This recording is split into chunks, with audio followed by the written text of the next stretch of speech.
Hey, everybody. Welcome to Good Shepherd Lutheran Church. I'm glad you can be with us again this week. Pastor Jamie. Before we get started, I do have on the orange sweater because it's Super Bowl week, and the Cincinnati Bengals, who are technically my second favorite team overall, but they are definitely my home state team that I root for, are in the Super Bowl this week. So go Bengals. Today, I'll be using the text for our daily lectionary for today, Wednesday, February 9th, and I'll be reading from the Gospel of Luke, the 5th chapter, verses 27 to 32. Jesus calls Levi and eats with sinners. After this, Jesus went out and saw a tax collector by the name of Levi sitting at his tax booth. "Follow me," Jesus said to him, and Levi got up, left everything, and followed him. Then Levi held a great banquet for Jesus at his house, and a large crowd of tax collectors and others were eating with him. But the Pharisees and the teachers of the law who belonged to their sect complained to the disciples, "Why do you eat and drink with tax collectors and sinners?" Jesus answered them, It is not the healthy who need a doctor, but the sick. I have not come to call the righteous, but sinners to repentance." Here ends our reading. You can tell a lot about people by the company they keep, or at least that's the way the saying goes. What then do we make of what Jesus is doing? Because early in the chapters of Luke, Jesus starts recruiting people for his kingdom, and they are not the recruits that you would normally expect. It all began back in chapter 4, where Jesus unveils his recruitment policy. "The Spirit of the Lord is upon me because he has anointed me to preach good news to the poor. He has sent me to proclaim freedom for the prisoners and recovery for the sight to the blind, to release the oppressed, to proclaim the year of the Lord's favor." So again, you can tell a lot about a person by the company they keep. And again, what company does Jesus keep exactly? Well, with this recruitment policy in place, Jesus goes into chapter 5 as the original man on a mission. He walks around with total authority, the commander in chief, so to speak, saying to people, "I want you." First person he grabs is Simon. Simon is going to be the chief disciple. He'll be renamed Peter, which also means rock. In just a few years' time, Jesus is going to go back to heaven, and Simon the rock, Peter, will be his spokesman. But Simon's not a rock. He's a fisherman, an ordinary dude. No schooling, wasn't a rabbi. Peter never got any prizes at Saturday school, as it would have been the synagogue.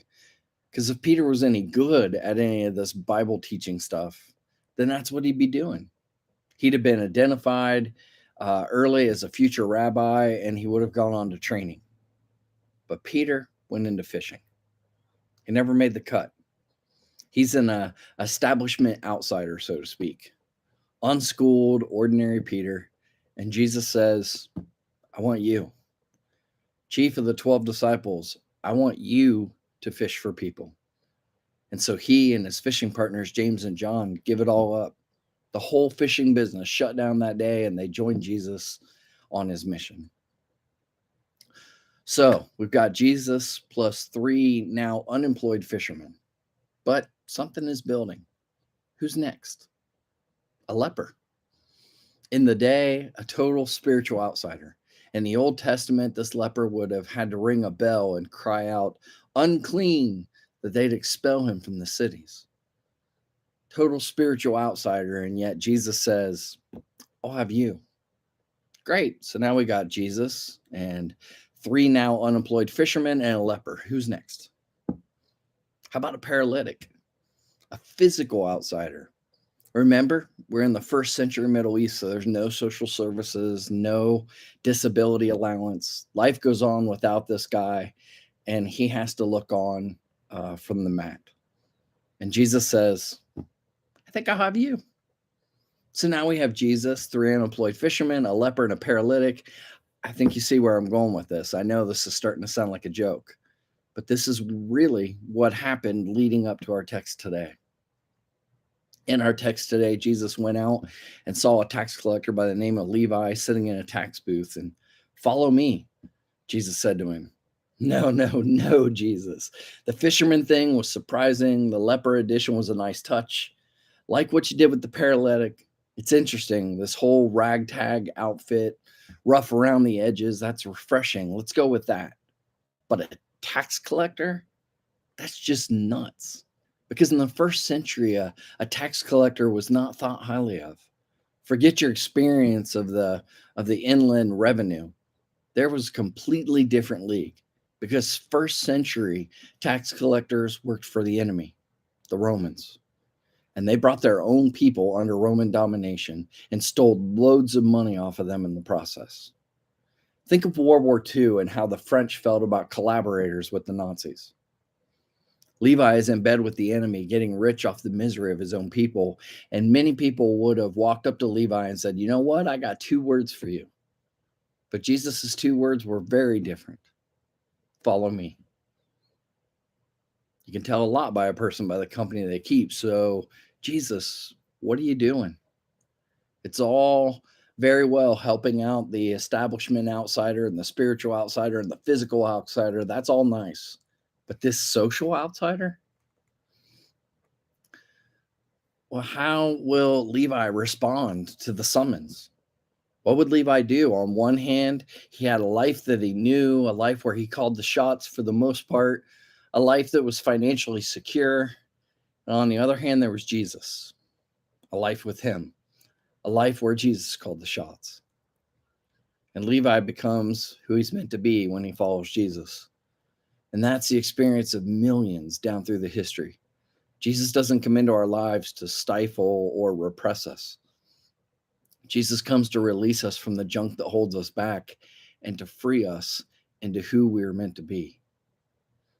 The Pharisees are so mad about all of this that in verse 30, they gate crash a party uninvited and they start complaining about the guest list, which is pretty strange when you think about it. But they're mad. Why do you eat and drink with tax collectors and sinners? Jesus replies, I'm a doctor. Oh, so now Jesus is a doctor. Even keeping that in the frame of mind, I must admit, I don't like going to the doctor. I complain about every little cough and cold like it's the bubonic plague, but I don't like going to the doctor. When I do, even if it's for a scheduled maintenance visit, I like to save up all my little symptoms and sicknesses so that when I go, I have a decent list of ailments. Why? Because you don't want to go to the doctor when you're healthy. No one sits down with their doctor and says, I'm a picture of perfect health, doc. I thought you'd be impressed. They won't be impressed. You're wasting their time. Doctors are for sick people, and Jesus is for sinners. Are you a sinner? Or do you claim to be righteous like the Pharisees? What is a sinner? Well, Jesus likens sin to sickness. And I think that's a pretty good analogy to think about because sin is not really about the individual bad stuff that we've said or we've done.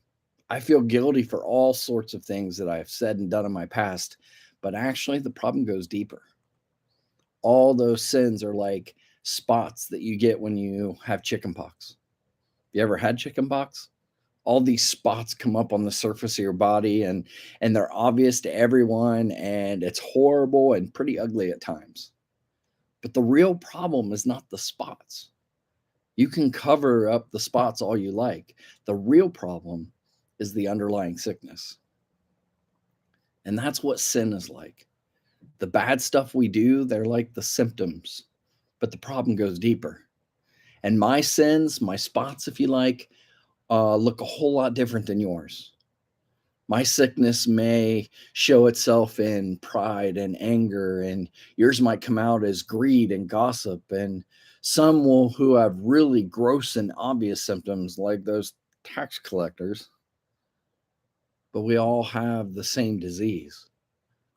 And here's the problem with our sickness: we can't cure ourselves.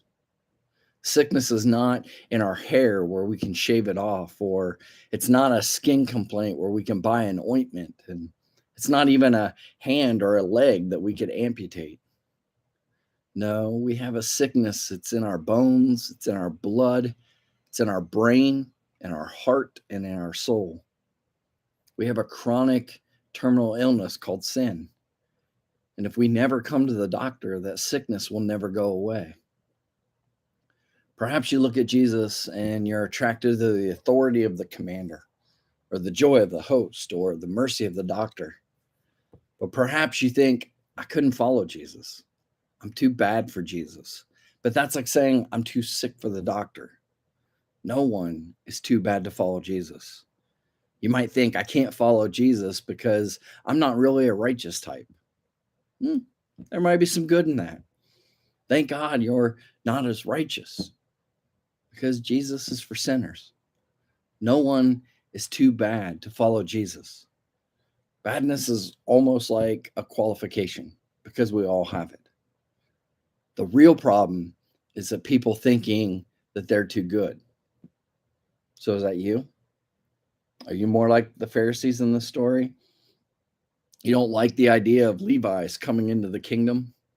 Or at least you wish Jesus would invite them to a different feast, because you don't want to share a dinner table with that kind of lot of people. But there's only one Jesus, one feast, one heaven. And if you can't pull up a chair next to the Levi's in this world, then you can't come. But that grates with people. It grated with the Pharisees.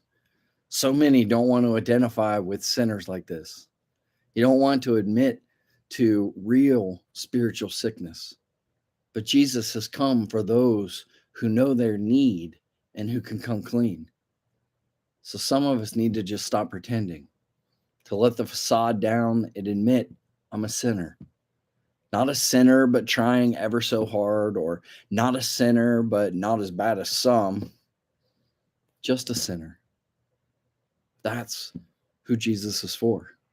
Our hope is not in our health, but in the doctor's care. So we need to drop the act, recognize our sinfulness, because that's who Jesus came to be after all, isn't it? Well, that's what I have for everybody this week. Hope you enjoyed it. Hope you can join us again next week. And again, go Bengals. And until next time, take care of yourselves and each other.